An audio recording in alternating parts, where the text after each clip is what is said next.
Nama saya adalah Prabhat Mulyandi, umur saya 23, saya daripada Politeknik Tuanku Syed Suradijin.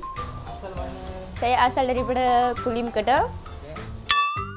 Tarikh kemerdekaan Malaysia 31 Ogos. Tunku Abdul Rahman. 14.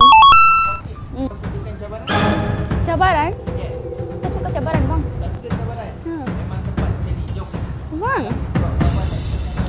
Ya, bang. Okey. Okey. Yang ni kami beri Prabhat masa 5 minit. 5 minit. 5 minit saja.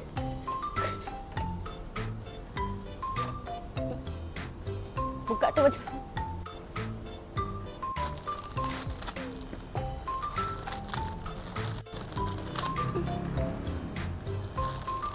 tu air dah, lepas tu dah masuk Maggi, sekarang dah masuk perenca.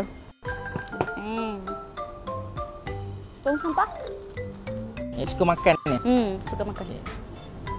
Jadi kalau nak cari calon suami yang pandai masak Ya bang. I punya rules pertama tu dia kena pandai masak, lepas tu dia tak boleh tegur je. tak boleh tegur? Ya. Berapa pendapatan yang sesuai untuk kahwin dengan Prabhat? Berapa pendapatan yang sesuai untuk kahwin dengan Prabhat ni? Kalau lelaki tu tak pandai masak, jadi hari-hari makan luar lah. Tak mungkin kot. Waktu tu I suruh dia belajar.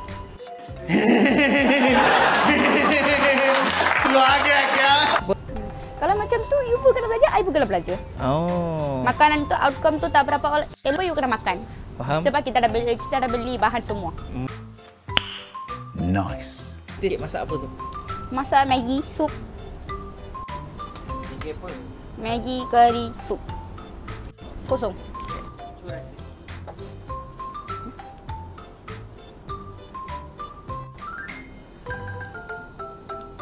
Apa rasa? Air tu panas sikit. Banyak. Sedap ke tak? Boleh makan lah. Okey. Boleh makan lah.